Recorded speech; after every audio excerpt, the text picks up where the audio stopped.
El silencio en el centro de detención metropolitano de Brooklyn es espeso, casi tangible y contrasta brutalmente con el ruido ensordecedor de las cadenas nacionales, que durante un cuarto de siglo inundaron los hogares venezolanos. Nicolás Maduro Moros, el hombre que una vez se jactó de ser inalcanzable tras los muros de Miraflores, hoy habita una realidad de concreto gris y acero frío en una celda de apenas 5 metros cuadrados. Ya no hay trajes hechos a medida ni bufones aplaudiendo cada palabra. Ahora solo queda un número de registro federal y el eco de sus propios pasos sobre un suelo que le resulta ajeno. La caída del heredero de la revolución no fue un accidente de la historia, sino el resultado de una operación de inteligencia tan precisa que parece sacada de una novela de espionaje, donde un simple objeto de lujo se convirtió en su mayor enemigo. Fuentes cercanas a las agencias de inteligencia estadounidenses han revelado que la debilidad de Maduro por los relojes de alta gama fue la grieta por donde se colaron sus captores. ¿Sabían que el dictador poseía una colección de más de 20 piezas costosas, muchas de ellas regalos de su círculo más íntimo?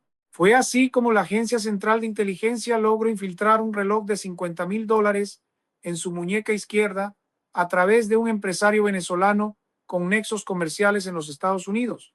Este dispositivo, lejos de ser una simple joya, estaba equipado con tecnología de posicionamiento global y sensores capaces de realizar una planimetría detallada de cada búnker donde Maduro se escondía. Cada paso, cada habitación y cada puerta blindada fueron mapeados en tiempo real, permitiendo a los analistas en Washington conocer la rutina exacta del objetivo antes del golpe final. Mientras Maduro dormía en lo que él consideraba un búnker impenetrable en Fuerte Tiuna, los satélites y drones capturaban hasta el más mínimo movimiento, confirmando que el paquete estaba en el lugar acordado para la extracción. La ironía es mordaz. El hombre que utilizaba el Servicio Bolivariano de Inteligencia para vigilar y aterrorizar a su pueblo terminó siendo la víctima de una vigilancia aún más sofisticada y silenciosa. Hoy, su rutina de aislamiento total comienza a las 5 de la mañana con un conteo de prisioneros, seguido de bandejas de plástico con comida básica, lejos de los banquetes y los lujos financiados con el oro de Guayana. El sistema penitenciario estadounidense no reconoce títulos ni ideologías, solo la gravedad de los cargos por narcotráfico y terrorismo que ahora pesan sobre sus hombros. Sin embargo, lo que más atormenta a Maduro en su soledad no son las rejas, sino la sospecha de haber sido vendido por sus aliados más cercanos.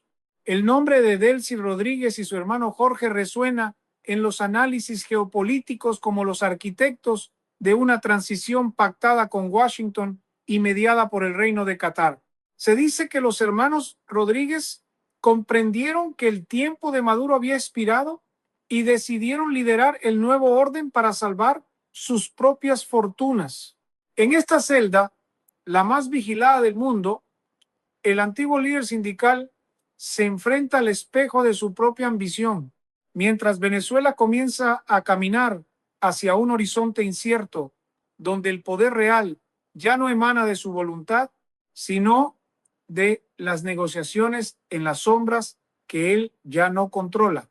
El mito de la invulnerabilidad de Nicolás Maduro se desmoronó en una sola noche, dejando al descubierto que los muros más altos no pueden proteger a un líder cuando la traición camina por sus propios pasillos.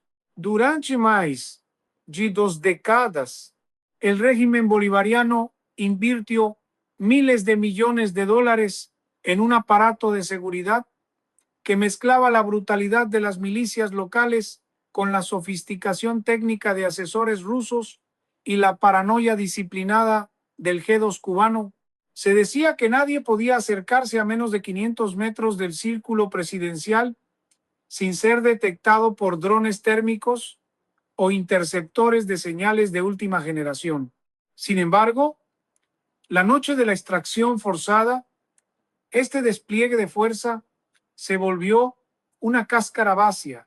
Los sistemas de defensa antiaérea, comprados a Moscú para proteger el cielo de Caracas, permanecieron en silencio, como si hubieran sido desactivados por un interruptor invisible desde Washington, o, lo que es más probable, desde dentro de la propia comandancia militar venezolana. Mientras Maduro languidece en su celda de Brooklyn, el análisis de los expertos apunta a que la verdadera fractura no fue tecnológica, sino financiera y generacional. Mientras el dictador predicaba un socialismo de barricada, una nueva élite, compuesta por los hijos y familiares de los jerarcas del chavismo, se dedicaba a construir imperios económicos en las sombras. Estos herederos de la revolución, jóvenes que nunca empuñaron un fusil ni marcharon bajo el sol, se acostumbraron a la vida en jets privados, mansiones en paraísos fiscales y transacciones masivas de oro y petróleo. Para esta generación de relevo, Maduro ya no era un líder, sino un estorbo para la normalización de sus fortunas. La inteligencia estadounidense supo explotar esta ambición ofreciendo garantías de preservación de activos a cambio de la llave maestra que abriera las puertas de Miraflores. El aislamiento de Maduro hoy es el resultado directo de una élite que prefirió salvar sus cuentas bancarias antes que hundirse con el barco del socialismo del siglo XXI. En el centro de detención, el tiempo se mide de forma distinta. No hay reuniones de gabinete ni llamadas urgentes a Vladimir Putin o Xi Jinping. La realidad es que los aliados internacionales que antes le juraban lealtad eterna, hoy han recalculado sus intereses. China y Rusia, pragmatistas por naturaleza, han comenzado a establecer canales de comunicación con las figuras emergentes en Venezuela, entendiendo que el nombre de Maduro ya pertenece al pasado. Mientras tanto, en los Estados Unidos, figuras como Marco Rubio han delineado una estrategia de estabilización que no incluye al antiguo mandatario bajo ninguna circunstancia. El mensaje es claro. La transición ha comenzado y el hombre que se crea el centro del universo geopolítico es ahora solo una pieza de cambio en un tablero mucho más grande. Cada vez que Maduro cierra los ojos en su pequeña litera, sabe que afuera el mundo sigue girando, pero ya no gira alrededor de su voluntad. La caída del régimen también ha sacado a la luz la profundidad de la corrupción que carcomió las instituciones venezolanas. Los documentos recuperados durante la extracción revelan una red de más de 100 empresas fachada que lavaban dinero proveniente del narcotráfico y la minería ilegal. Esta información, ahora en manos del Departamento de Justicia, es la espada de Damocles que cuelga sobre los pocos que aún intentan defender el legado chavista. El aislamiento de Maduro es absoluto porque nadie quiere ser visto intentando rescatarlo. El miedo a las sanciones y a terminar en una celda contigua ha silenciado incluso a los más radicales. En este escenario de soledad, el ex dictador se enfrenta a la amarga verdad de que el poder basado en el miedo y el dinero desaparece en el momento en que el miedo cambia de bando y el dinero se agota. La rutina de silencio en Brooklyn es el preludio de un juicio que no solo juzgará a un hombre, sino a todo un sistema que devoró a su propio país. El vacío de poder dejado por la extracción de Nicolás Maduro ha transformado el mapa político de Venezuela en un campo de minas donde cada paso en falso puede ser el último. En el corazón de este caos se encuentra Diosdado Cabello, el otrora hombre fuerte del partido oficialista, quien hoy se enfrenta a la encrucijada más amarga de su carrera. Cabello, rodeado por sus círculos de confianza, observa cómo sus aliados de ayer se apresuran a borrar cualquier rastro de lealtad al viejo orden. Fuentes de inteligencia sugieren que el Departamento de Justicia de los Estados Unidos tiene una diana dibujada sobre su frente, acusándolo de ser el cerebro detrás de operaciones transnacionales que involucran toneladas de sustancias ilícitas. Sin embargo, su verdadero peligro no viene del norte, sino de sus propios compañeros de armas. Delcy Rodríguez y su hermano Jorge han emergido como los interlocutores preferidos por la comunidad internacional, posicionándose como los arquitectos de una transición controlada que busca evitar un baño de sangre a cambio de inmunidad diplomática y la preservación de sus inmensas fortunas. La estrategia estadounidense, liderada por figuras de línea dura como el secretario Marco Rubio, es clara y no admite matices: estabilización, recuperación y justicia. Para Washington, la figura de Diosdado Cabello representa el último obstáculo para una Venezuela libre de influencias criminales, un estorbo que debe ser removido ya sea por la vía de la negociación o por una nueva operación de extracción forzada. Dentro de los cuarteles el ambiente es de una calma tensa y sospechosa. Los generales que antes juraban lealtad eterna a la revolución bolivariana hoy guardan un silencio calculador, esperando a ver hacia dónde sopla el viento del poder antes de comprometer su apoyo. La cadena de mando está rota y las milicias armadas, conocidas como colectivos, se encuentran desorientadas, sin las órdenes directas que solían recibir desde el Palacio Presidencial. El sistema de control social basado en el carnet de la patria y la distribución de migajas alimenticias se está desmoronando ante la falta de recursos y la incertidumbre sobre quién firma los cheques ahora. Lo que estamos presenciando es el desmantelamiento de un narcoestado en tiempo real, mientras Maduro intenta acostumbrarse a la rutina de una prisión de máxima seguridad en Brooklyn. Sus antiguos colaboradores están quemando documentos y vaciando cajas fuertes en Caracas. El papel de naciones como Qatar como mediadores ha sido fundamental, sirviendo de puente para que las facciones menos radicales del chavismo puedan encontrar una salida negociada que no termine en una confrontación total. No obstante, el resentimiento acumulado en las calles venezolanas durante más de 2 décadas es una bomba de tiempo que podría estallar en cualquier momento. El pueblo, que ha sufrido el hambre, la hiperinflación y la persecución, exige una justicia que vaya más allá de un simple cambio de nombres en las oficinas del poder. La tensión entre la necesidad de una transición pacífica y el clamor popular por un castigo ejemplar pone a los nuevos negociadores en una posición extremadamente frágil. En este escenario, el destino de Venezuela ya no se decide en las urnas, sino en salas de reuniones privadas en Washington, Doha y Bogotá. La comunidad internacional observa con cautela, consciente de que un colapso total del Estado venezolano podría generar una crisis migratoria aún más profunda en toda la región. El objetivo es una transición quirúrgica, eliminando los elementos más tóxicos del régimen mientras se intenta mantener una estructura básica de gobernabilidad para evitar el caos absoluto. Diosdado Cabello sabe que su tiempo se agota y que en el nuevo tablero geopolítico él es una pieza sacrificable para que el juego pueda continuar. Mientras tanto, en la soledad de su celda, Maduro comienza a entender que el verdadero poder nunca fue suyo, sino de aquellos que le permitieron creer que era invencible mientras preparaban su caída definitiva. El drama venezolano entra en su fase más crítica, donde la diferencia entre la libertad y la prisión perpetua se mide en la lealtad de aquellos que todavía tienen un arma en la mano. Mientras Nicolás Maduro se sienta en su celda de concreto, enfrentando un aislamiento que borra la noción del día y la noche, en las calles de Caracas y en las capitales del mundo se empieza a revelar el papel crucial que jugó la llamada nueva élite, heredera del chavismo, en su derrocamiento.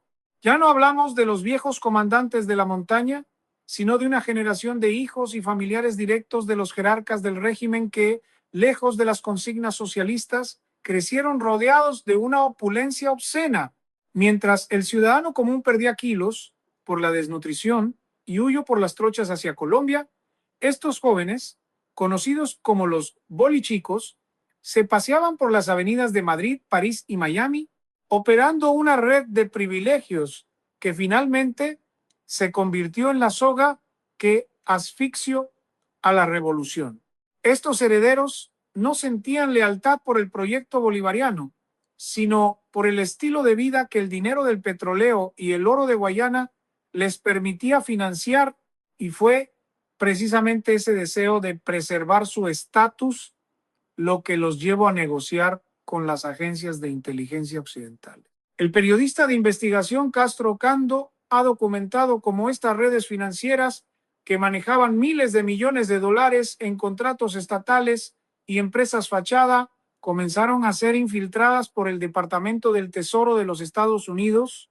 La presión fue quirúrgica, se les ofreció una elección simple: o se hundían con la figura desgastada de Maduro y enfrentaban cárceles de por vida, o entregaban la información necesaria para desmantelar el círculo de seguridad del dictador a cambio de conservar una parte de sus activos y una nueva vida bajo identidades protegidas. Esta traición silenciosa fue el verdadero motor de la operación de extracción.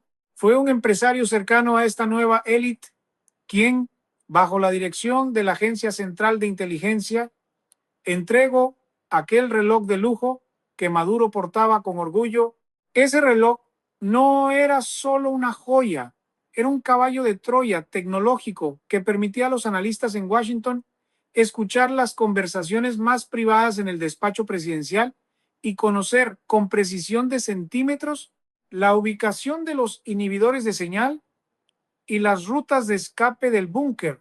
La sofisticación de la vigilancia era tal que mientras Maduro grababa sus mensajes de resistencia para la televisión estatal, un equipo de operaciones especiales en una base clandestina en el Caribe observaba su pulso y su temperatura corporal a través del sensor del reloj. Sabían cuando estaba nervioso, cuando dormía y, lo más importante, cuando sus escoltas más leales bajaban la guardia. El plan de transición, bautizado por algunos analistas como el Pacto de Qatar, fue la culminación de meses de negociaciones secretas en Doha, donde los hermanos Jorge y Delcy Rodríguez actuaron como los verdaderos dueños del tablero. Ellos entendieron que Maduro era una pieza que ya había cumplido su función y que, para garantizar la supervivencia del sistema económico que ellos mismos habían construido, debían sacrificar al líder.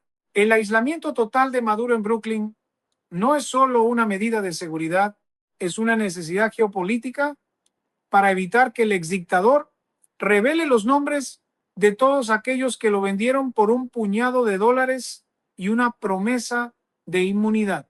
Hoy, Venezuela observa con una mezcla de esperanza y escepticismo cómo se reparten las cuotas de poder en esta nueva etapa. La transición no está siendo liderada por los héroes de las barricadas, sino por aquellos que supieron leer las señales del fin de una era. El secretario de Estado estadounidense Marco Rubio ha sido enfático al declarar que la recuperación del país pasa por una limpieza profunda de los elementos radicales, lo que deja a figuras como Diosdado Cabello en una posición de vulnerabilidad absoluta. Mientras tanto, el flujo de información que emana de los interrogatorios en Nueva York está permitiendo incautar mansiones, yates y cuentas bancarias en paraísos fiscales que pertenecían a la élite chavista. La caída de Maduro ha iniciado un efecto dominó que amenaza con arrastrar a toda una estructura criminal transnacional.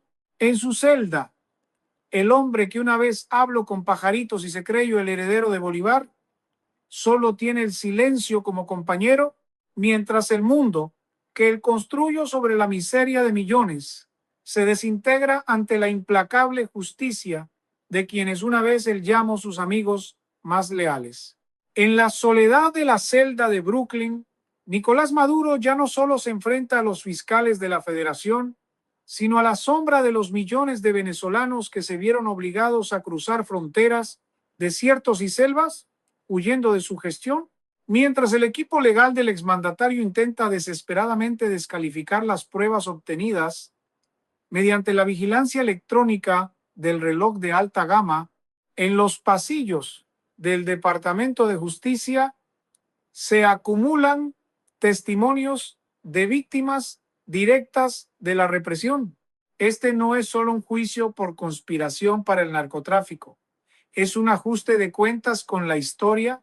Analistas internacionales señalan que el archivo contra Maduro es tan extenso que podría tomar años procesar cada cargo, pero la intención de Washington es clara: una sentencia ejemplar que sirva de advertencia para otros líderes autoritarios en la región. La justicia estadounidense no solo se centra en el hombre tras las rejas, sino en la recuperación de los activos que fueron robados al pueblo venezolano. Se estima que más de 300 mil millones de dólares fueron desviados a través de empresas fachada y hoy gran parte de ese dinero está siendo rastreado gracias a la cooperación de los antiguos colaboradores que ahora buscan clemencia.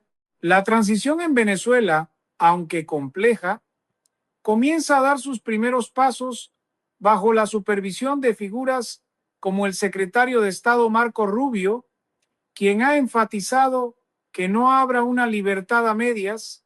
El objetivo es una libertad del 100%, lo que implica el desmantelamiento total de las estructuras del Partido Socialista Unido de Venezuela, que aún intentan aferrarse al poder.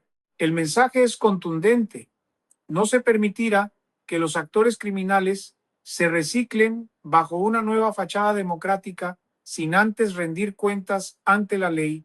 En las comunidades de expatriados en Miami, Madrid y Bogotá, la noticia de la rutina de aislamiento de Maduro es recibida con una mezcla de alivio y sed de justicia.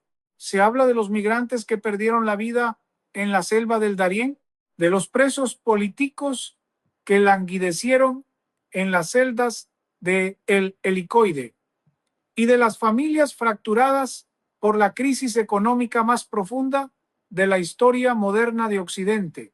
La caída del régimen ha abierto un debate sobre la necesidad de leyes de protección para los venezolanos que lucharon por la democracia desde el exterior. Líderes de la oposición en el exilio insisten en que la captura de Maduro es solo el 10% del trabajo. El verdadero desafío reside en la reconstrucción de un país cuyas instituciones fueron pulverizadas por la corrupción y el autoritarismo. El camino hacia la normalización económica será largo, pero el fin del aislamiento internacional de Venezuela ha comenzado con el aislamiento individual de su antiguo dictador. Dentro de la prisión, Maduro recibe visitas limitadas de sus abogados bajo una vigilancia que no permite ni el más mínimo intercambio de mensajes cifrados. Se dice que el exdictador ha intentado mantener una postura de desafío, llamándose a sí mismo prisionero de guerra, pero la realidad de las bandejas de comida y el uniforme naranja ha erosionado su voluntad. Los hermanos Rodríguez, mientras tanto, continúan operando desde Caracas, tratando de distanciarse de la figura de su antiguo jefe para asegurar su lugar en el nuevo orden geopolítico. La ironía es total. El hombre que utilizó el nacionalismo y la soberanía como escudo hoy depende enteramente de la justicia de un país que siempre señaló como su mayor enemigo. El proceso judicial que se avecina promete revelar los secretos más oscuros de la alianza entre Caracas, Teherán y Moscú, poniendo fin a un capítulo de oscuridad y abriendo una ventana de esperanza para la nación caribeña. El cierre de este capítulo oscuro para Venezuela no se limita a las 4 paredes de una prisión federal en Nueva York, sino que se extiende a la reconstrucción de una nación que ha sido saqueada sistemáticamente durante más de 26 años.